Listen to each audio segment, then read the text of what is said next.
Long ago in the city of SCOOVAK, a great king at the time of his death had divided his throne between his two sons. The first son was called Prince Marvin, while the other son was called Prince SCOOVAK. He was greatly loved by all. After they both became king, Prince Marvin became the king over the southern kingdom, while Prince SCOOVAK became the king over the northern kingdom. One day, the king of the south visited his younger brother, the king of the south. He said, "Brother, the people are happy. "We need to fight and conquer more land." His brother replied, Brother, the people are happy. We have peace. That is what matter. I want no blood on my hands. SCOOVAK is strong because we are happy people. Our harvest is great. Our men and women are happy with us. Our neighbors are happy with us. "The men and women are happy. That is all that matters." The elder brother said again angrily, "Peace make men weak. No one become powerful by being peaceful." He left his brother's place angrily, went home and discussed his evil idea with his son. He said, "Listen, son, I know you hate my brother and hate him too, but this time I'm going to ask you to kill him so that you can become the Prince of SCOOVAK, your uncle. The king of SCOOVAK only have 2 daughters now, so I would like you to act fast and kill the king tonight. Burn down his palace and kill all his strongest men." The prince went that same night.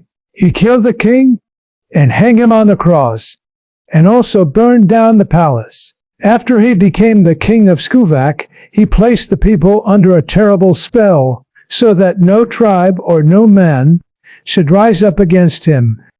But his evil spell began to kill the people. Every child became sick, and every crop were destroyed. When the people inquired from the daughters of the former king, they told the people how the king had released an evil spell on them, so made the people to curse their king.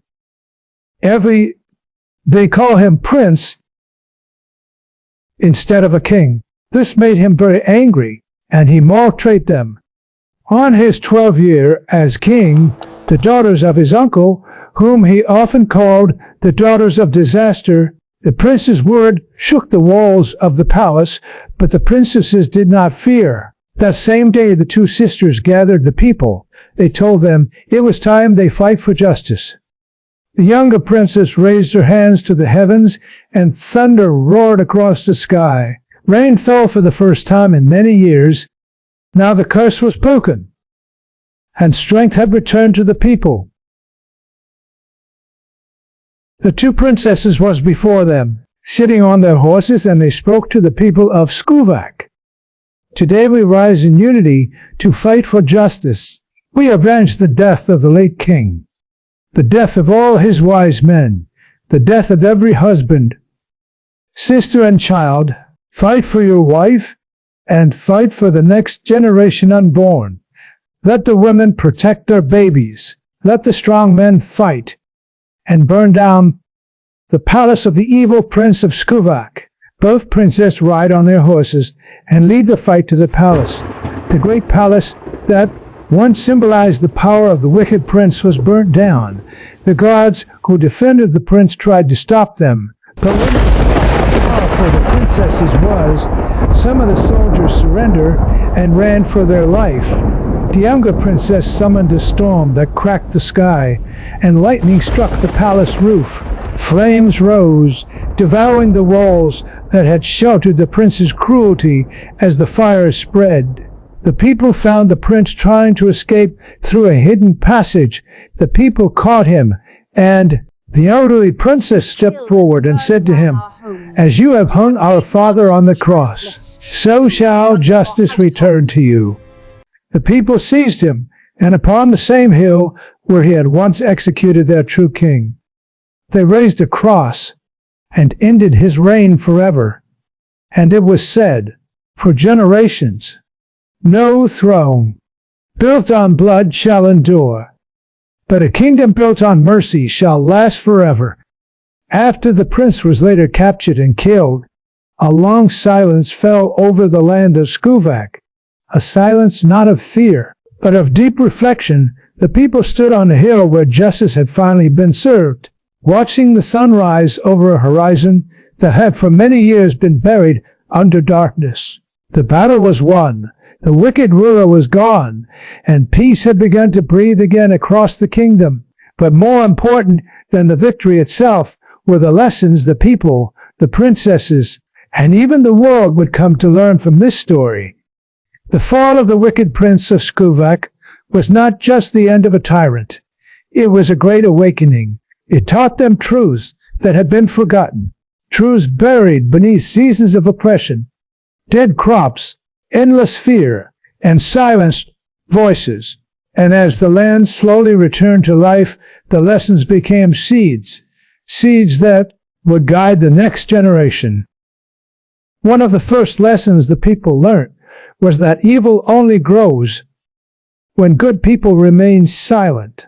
For many years, the citizens had watched their rightful king executed, watched their neighbors punished unjustly, and watched the palace guards commit cruelty without resistance. They whispered among themselves, but dared not rise. They told their children to endure the pain, because speaking out was dangerous. They buried their anger deep in their hearts, convincing themselves that survival was more important than freedom. But in the end, silence only strengthened the wicked prince. Their fear gave him power, their quietness made him bolder, and their refusal to unite made him believe he could never be opposed. The people of SCOOVAK realized too late that no oppressor is stronger than the collective voice of the oppressed. If they had stood together earlier, perhaps their king would not have died. Perhaps their families would have been spared. Perhaps the land would not have suffered so long.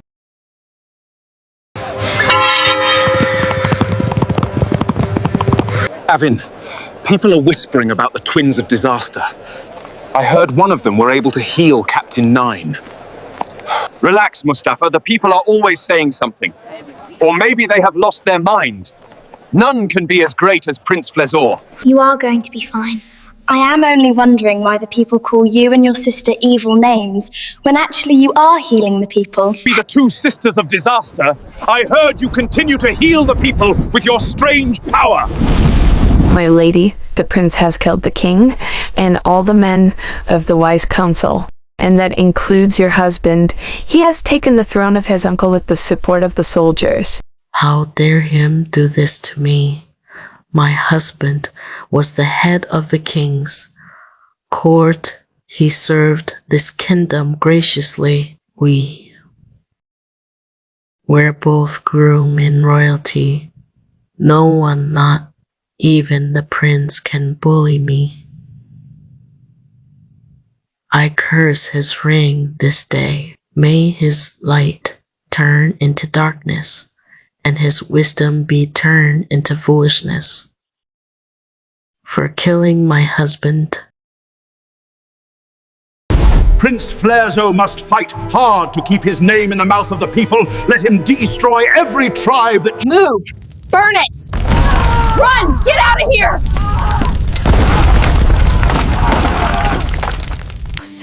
Our parents were burnt alive, and now we are all sick. When will this pain end? The wind are angry, and the sky have refused to show mercy to our kingdom, SCOOVAK, just because of the sin of one man. Die, Flezor! You have no regard for men and God. We cannot let this stand. The Northern Lords will see it as weakness. And what of the people? Have you considered the cost of open war? Long live the king! May you reign forever!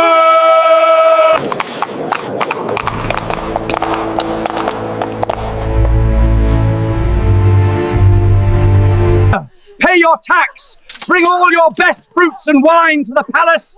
Why are you drawing water during the quarantine? We did nothing wrong! Leave us in peace! Into the palace! All must obey the command of the prince! The people are singing praise of the twins of disaster, and not your son. Prince Flarerzor must fight hard to keep his name in the mouth of the people and destroy every tribe that choose to do otherwise. The wind is angry and the sky has refused to show Emiasi to our kingdom SCOOVAK. Just because of the sin of one man, you kill and burn down our homes. You have made mothers childless, doomed unto your household. This child is critically sick and needs immediate healing. We must fight for justice and set ourselves free from the spell of Flarerzor this day his wickedness. I command rain, I command harvest. Let every spell over SCOOVAK be destroyed. Have no regard for men and God. May your soul burn in hell and may your generation be forgotten this day. He is dead! Receive life. Don't be scared, I can't die now. I need some wine, please. Long live the king! May you reign forever!